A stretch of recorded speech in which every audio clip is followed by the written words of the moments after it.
Spécialiste en matière d'audio-vidéo domotique, Maison Adam est fière de vous présenter les tendances du milieu électronique. Ici Michel Carrier, bienvenue à cette autre émission en compagnie de José Adam, le passionné. Cette semaine, une émission pleine de nouveautés. Les nouveautés 2025 en ce qui concerne les casques d'écoute, les écouteurs, les haut-parleurs portatifs et même les barres de son. Plein de belles nouveautés que vous voudriez connaître. On va le savoir dans quelques instants avec José et Guillaume, que je vais rejoindre dans un moment.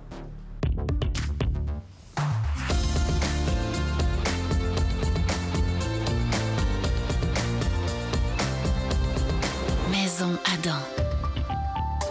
Toujours un plaisir de me retrouver en compagnie de José et Guillaume pour vous présenter une autre bonne émission chez Maison Adam.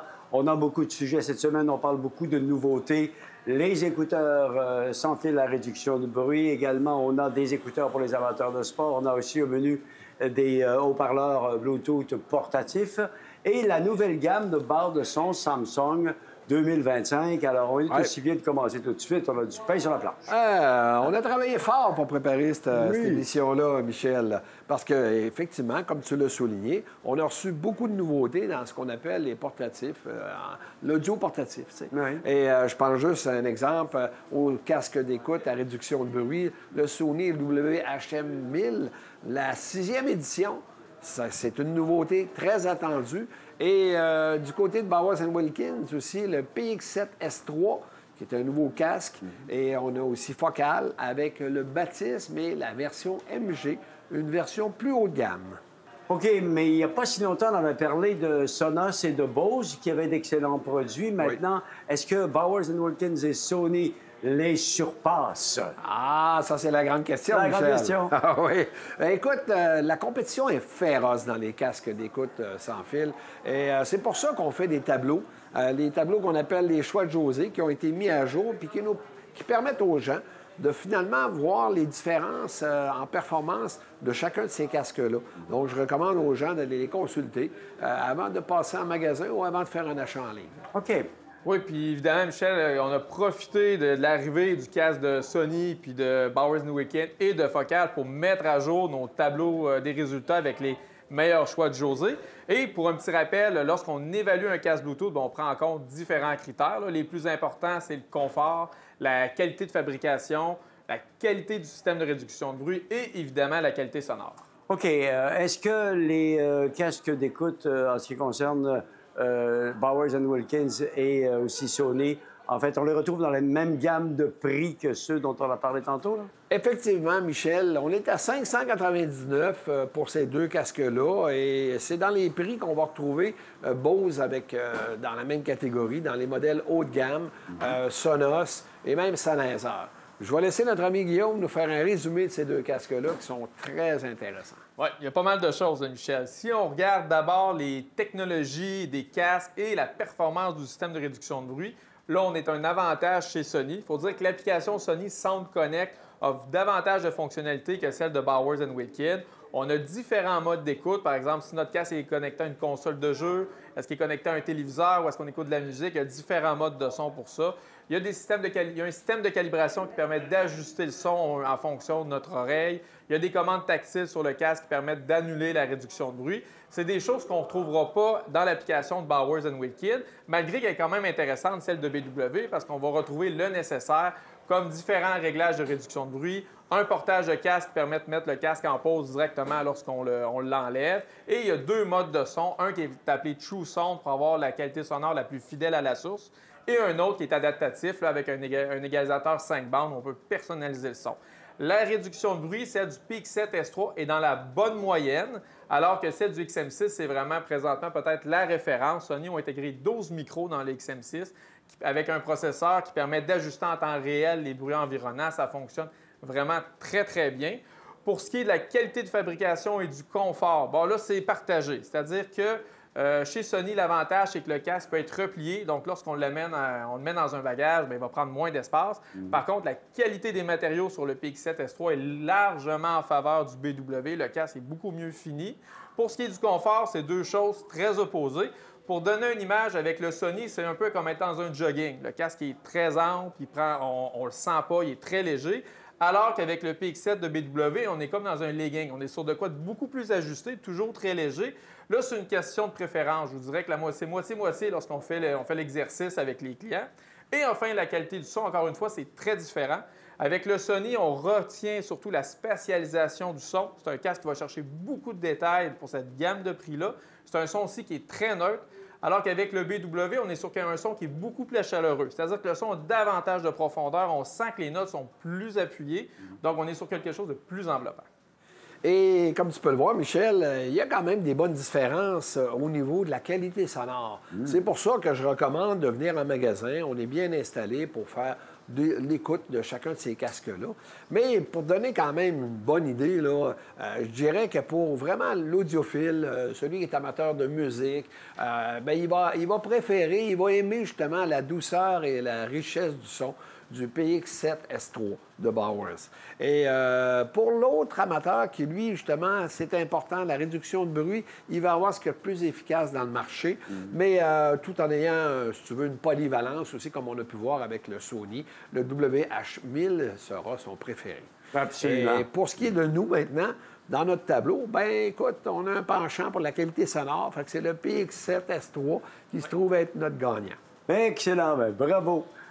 Il a été question de focale également, qui arrive cette année avec le Batis MG, qui s'ajoute à la gamme de l'année dernière, qui était le Batis, c'est ça? Oui, absolument. Vous l'aviez bien aimé, je pense que c'était même votre choix référence l'année passée. T'as une très bonne mémoire, Très bonne Michel. mémoire, c'est bon. Mais oui, effectivement, je veux dire, tu sais, c'est aussi c'est un casque qui vient changer la donne, je dirais. Pourquoi je mentionne ça? C'est parce qu'on n'a pas vu à date, on n'a pas vu encore de compagnie qui fabrique des casques sans fil s'avancer à vraiment perfectionner le casque pour qu'il puisse être comparé avec des casques filaires haut de gamme. Je pense ici à le HD 800 de Sennheiser ou encore le modèle focal, le Clear qu'on appelle. C'est des casques autour de 2000 $, tu sais. Fait que, mais justement, le Batis MG, lui, est à 1699 $. Puis vraiment, il vient changer. C'est une première qu'on voit là, qui vient être comparé avec des casques plus haut de gamme. Donc, je vais laisser Guillaume, justement, nous expliquer la différence entre ce Batis MG-là et aussi ces casques plus haut de gamme, mais il va comparer avec, tu l'as comparé avec le Batis standard qui est à 999. Alors, je te laisse aller, Guillaume. Bon, évidemment, Michel, on l'a d'abord comparé au modèle Batis pour voir si 700 $ il vaut son prix. On a retenu 3 choses importantes. Il y a d'abord le confort. La mousse utilisée dans les oreillettes du modèle Batis MG est encore plus souple que sur le modèle Batis régulier. Donc, on a un casque qui est encore plus confortable à porter.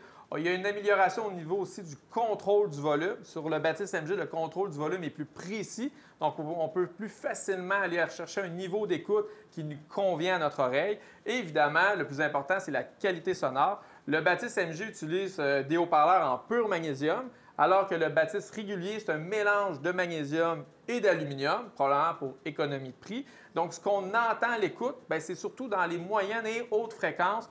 On a une séparation du son qui est plus nette, donc ça donne davantage de transparence à la musique. Ça permet de mieux discerner les différents instruments qui jouent simultanément. Et là, on se rapproche encore plus de la sonorité que ce qu'on va retrouver sur un casque filaire haut de gamme, comme ceux que José vient de nous parler. Puis, on va continuer avec Focal, où est-ce qu'ils ont vraiment créé 2 nouveaux casques, l'Azuris, qui est un casque filaire à 699, et l'Adonis, qui est un autre casque filaire à 899. Puis, je suis obligé de dire que d'année en année, on se pose la question, si on sait que le marché des écouteurs sans fil, il n'arrête pas d'exploser, mais on se pose la question, est-ce qu'on va continuer à avoir des casques filaires de qualité? Oui.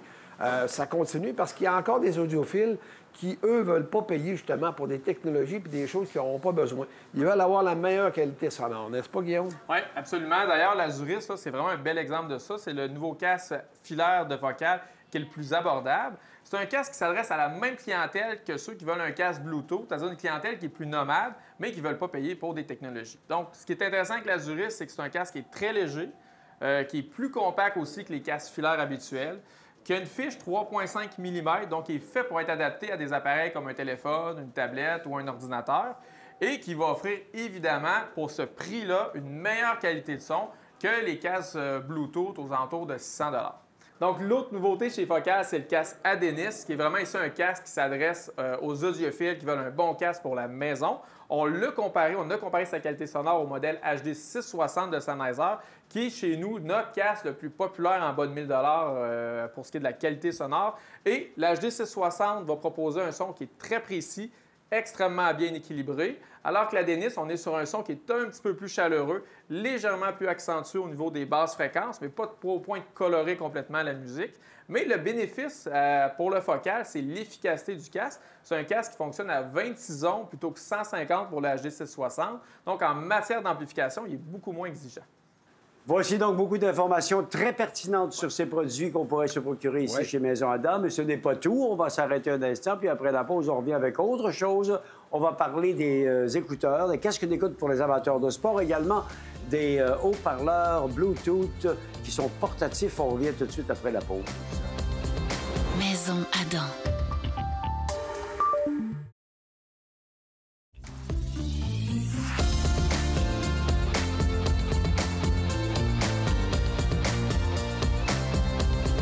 Maison Adam. Nous sommes de retour à l'émission avec José et Guillaume. Et tel que promis, on va parler d'écouteurs pour les amateurs de sport. Dieu sait qu'ils sont nombreux. Toute nouvelle ligne de produits disponibles chez Maison Adam. Tu as raison, Michel. Effectivement, c'est un créneau qu'on sentait que la demande était de plus en plus forte et que ça nous prenait des écouteurs meilleur rapport qualité-prix, si on peut dire, là, pour les amateurs de sport. Ce qu'on offre présentement, c'est les Open Ear de Bose, les fameux écouteurs qui sont de très bonne qualité, mais qui permettent justement de s'installer dans le lobe et de l'oreille et puis d'entendre aussi ce qui se passe autour de nous, ce qui est beaucoup sécuritaire pour quelqu'un qui fait du jogging là, dans la rue, etc. Donc, dans le rapport qualité-prix, c'est vraiment la marque Shugz qui nous a vraiment capté, qui a fait qu'on s'est dit « Ah, ça correspond à pas mal ce que les gens voudraient avoir. » N'est-ce pas, Guillaume? Oui, absolument, Michel. La marque Shugz est vraiment spécialisée dans les écouteurs pour sportifs.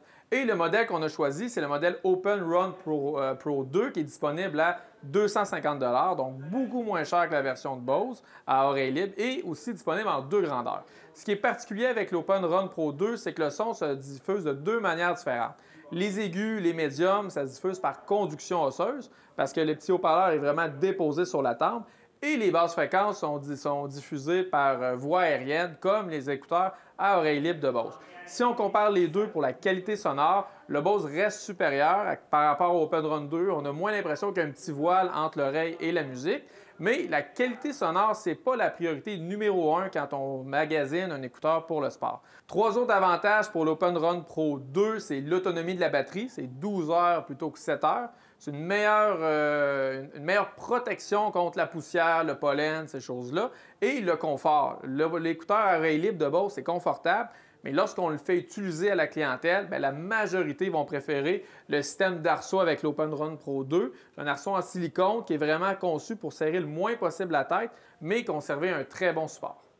Excellente précision concernant ces fameux produits. On va rester dans le monde de l'audio portatif et on va aller du côté des haut-parleurs. Maintenant, deux nouveaux produits chez Bose, dont un qui est nouvellement disponible chez Maison Adam. Oui, on l'appelle justement le SoundLink Home, qui se détaille à 299 $.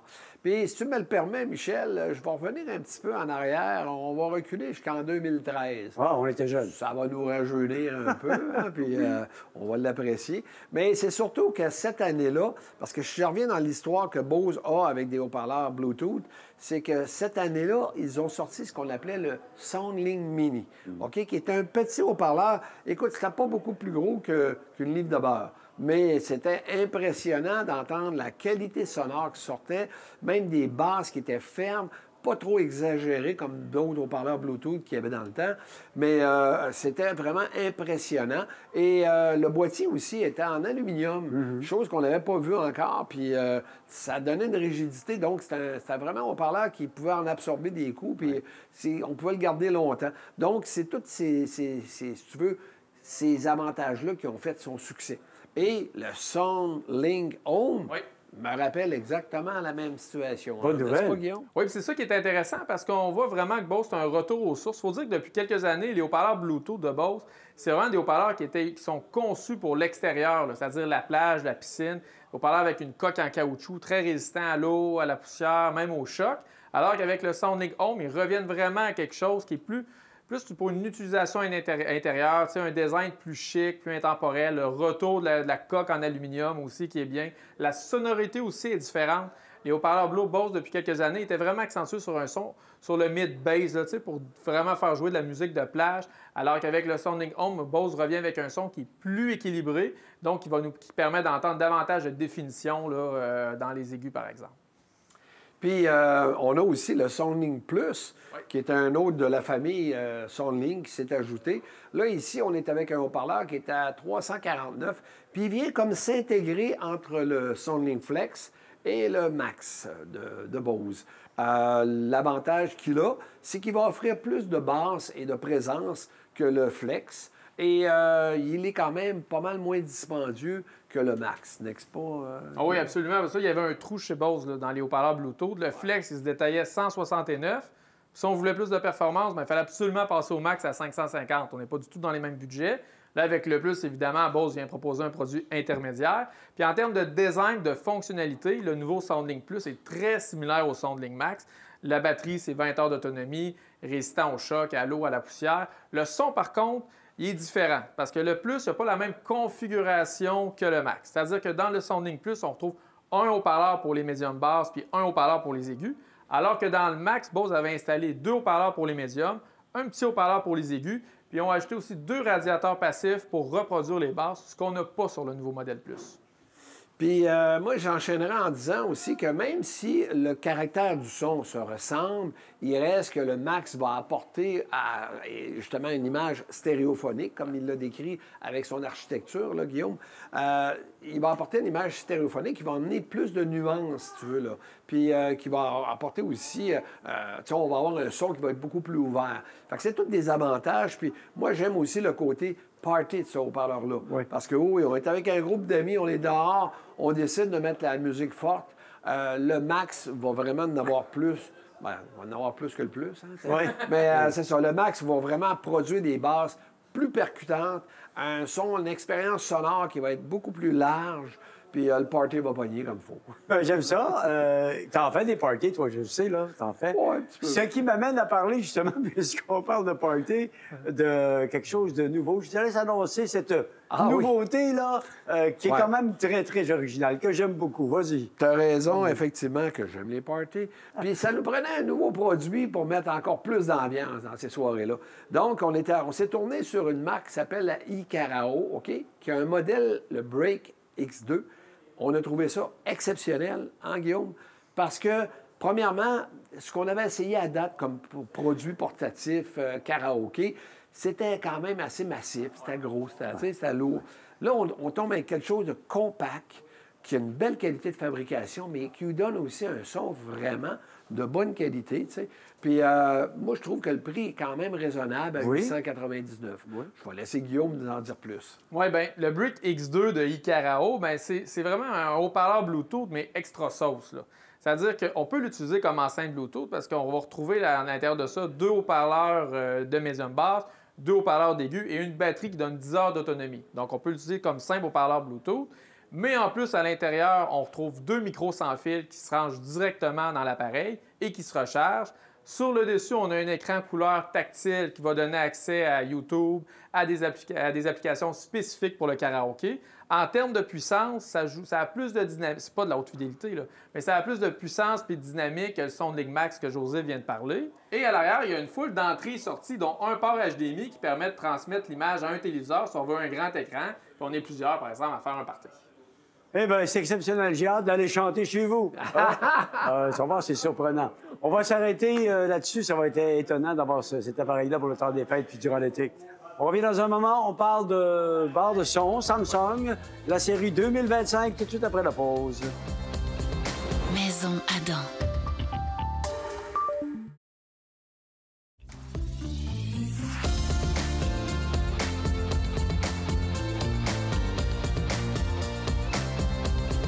Maison Nous allons compléter l'émission avec Samsung. Nous allons consacrer la troisième partie à Samsung et à sa collection de barres de son 2025. D'ailleurs, Samsung excelle dans ce domaine-là, José, je pense. Tu as entièrement raison, Michel. Étant donné, tu sais, où est-ce qu'ils ont acquéri une entreprise spécialisée en qualité du sonore, et c'était Harman Kardon. Ça fait quand même quelques années de ça. Et ils ont développé par la suite un studio qui est en Californie. D'ailleurs, le directeur, qui est un Canadien, M. Alain Deventier, s'en occupe de très belle façon. C'est pourquoi qu'ils se démarquent dans leur série intermédiaire, c'est-à-dire entre 700 et 2000 $.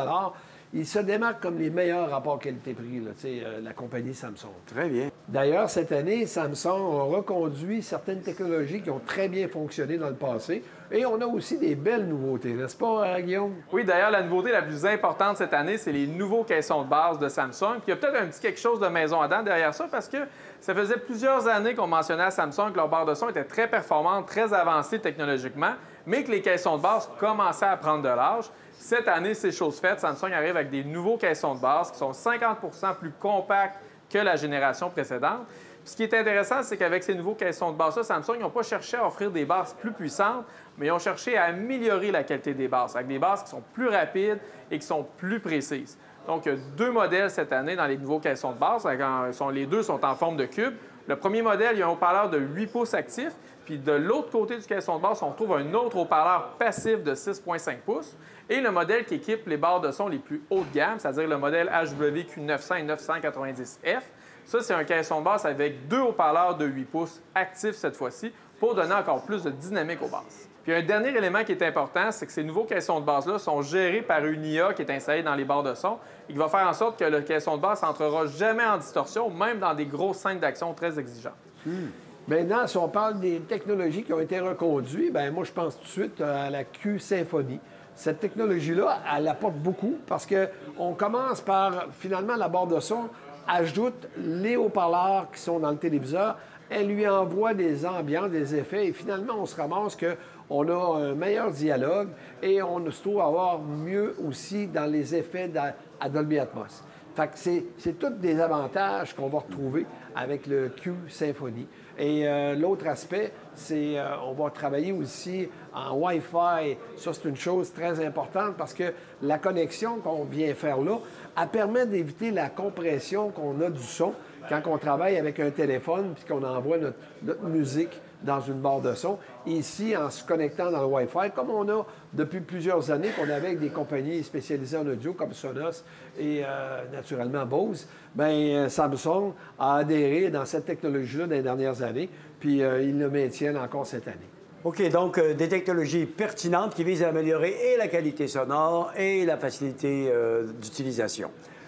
Selon vous, quels sont les modèles qui seront les plus populaires cette année parmi ceux qu'on offre, là? Bien, premièrement, il faut comprendre que chez Samsung, il y a deux catégories de barres de son. Tu as les barres de son pour ce qu'on appelle les lifestyle, qui sont pensées et faites pour s'adhérer facilement et aussi visuellement avec tous leurs téléviseurs de type frame ou encore le cadre. Là. Alors, cette catégorie-là, on joue dans les prix entre 350 et 999 $. Puis tu as la catégorie aussi de barres de son en cinéma maison. Donc, je vais laisser par contre Guillaume commencer à nous parler des barres de son lifestyle. Oui, donc dans les barres de son lifestyle, Michel, il y a trois principaux modèles. On a d'abord la barre de son HWS60D qui est reconduite cette année. C'est une barre de son qui est compacte, qui est disponible en noir et en blanc et qui se détaille seulement 350 $. Mais là, ce qui est intéressant, c'est que malgré son petit prix, c'est une barre de son qui va posséder toutes les technologies importantes de Samsung que José vient de parler, comme la technologie Q Symphony, la technologie Wi-Fi et aussi une technologie sans fil qui permet de relier la barre de son à un téléviseur sans aucun câble. Ça, c'est vraiment une barre de son qui est là pour rehausser le son d'un téléviseur. Donc, on ne parle pas d'une barre de son cinéma maison. La barre de son lifestyle que je préfère personnellement, c'est la barre de son HWS800D de Samsung. Ça, c'est vraiment une belle réussite. D'abord, du point de vue du design, elle est vraiment conçue pour s'adapter au téléviseur de frame. Elle est disponible également en noir et en blanc. Et on peut l'habiller avec un cadrage de la même couleur que son téléviseur de frame. Mais ce qui fait qu'on aime cette barre de son-là, c'est sa qualité sonore. Lorsqu'on la jumelle au Q Symphony avec un téléviseur de frame, bien, malgré son format très compact, on surprend de la profondeur du son qui sort d'un appareil aussi compact que ça. Et Samsung a aussi le modèle HW-S700. Et je sais que sur photo, elle ressemble beaucoup au modèle 800, mais en termes de performance sonore, on n'est pas tout à fait au même niveau parce qu'on n'a pas le même caisson de base et on perd aussi les enceintes Dolby Atmos sur la série 700. Puis je dirais que si la différence de prix, ça fit dans le budget, mais la HW800D, vraiment, pour une barre lifestyle, c'est une très belle réussite. D'ailleurs, tu parlais de frame. Là. Si j'avais un téléviseur de frame, c'est exactement celle-là que je choisirais parce qu'il s'adapte parfaitement bien au téléviseur. Hein? Tu as entièrement raison, Michel. Un petit bémol, par contre, c'est qu'au niveau du câble d'alimentation, il peut, dans certaines situations, être un peu trop court. OK. Après un exemple, si on veut installer la barre, on a notre téléviseur au-dessus du foyer, on veut mettre la barre en dessous, c'est dans des situations comme ça. Et s'il y a des gens de Samsung qui nous écoutent, bien, on leur recommande de faire une petite correction pour l'avenir. Pourquoi pas?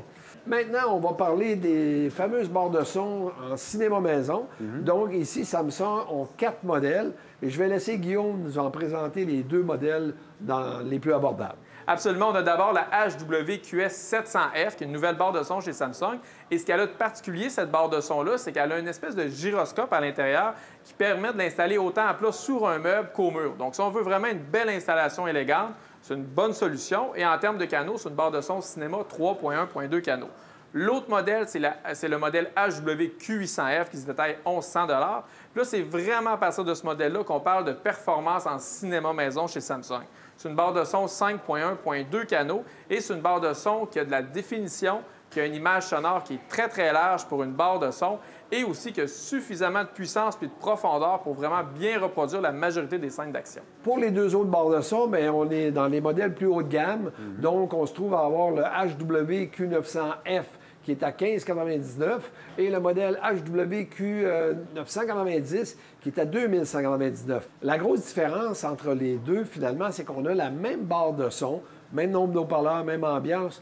La différence est vraiment au niveau des haut-parleurs arrière, parce que la 900F n'a pas de haut-parleur arrière qui est inclus à ce prix-là, alors qu'à la 990F, va avoir des haut-parleurs arrière qui sont en plus Dolby Atmos. Donc, on a comme des haut-parleurs stéréo avec le canal Dolby Atmos qui projette au plafond. Une belle ambiance, assez très impressionnant à entendre. Mais il faut retenir une chose, le modèle 900, on peut rajouter des haut-parleurs arrière, mais ils ne seront pas Dolby Atmos, ils vont juste être stéréo. D'accord. Oui, donc ces 2 barres de son-là, évidemment, viennent avec les meilleurs caissons de basse de Samsung. Et physiquement, c'est des barres de son qui sont plus volumineuses que les autres barres de son Samsung. Plus volumineux, parce que davantage de canaux, il y a des haut-parleurs qui sont plus performants et des amplificateurs plus puissants. Donc, si on regarde la HWQ900F, c'est une barre de son qui est 11.1.4 canaux. Donc, en termes de performance cinéma, qu'est-ce qu'on gagne avec la 900, la 990F? C'est une meilleure définition sonore. Donc, lorsqu'on a des petits sons dans les films, on les perçoit encore mieux. Une diffusion sonore qui est plus large et beaucoup de puissance, surtout avec le Q-Symphony. Donc, si on veut vraiment quelque chose de très performant en cinéma maison, quand on est dans des grands espaces, c'est de très bonnes solutions.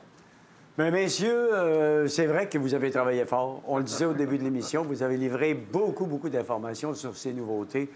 Merci beaucoup. Quant à vous à la maison, vous les avez entendues, vous les avez vues à l'émission.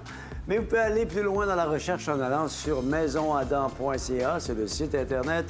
Et tous ces produits sont bien définis par nos experts. Ou encore, vous pouvez venir ici en magasin sur la rue Bouvier à Québec pour les voir et les entendre vous-même, évidemment.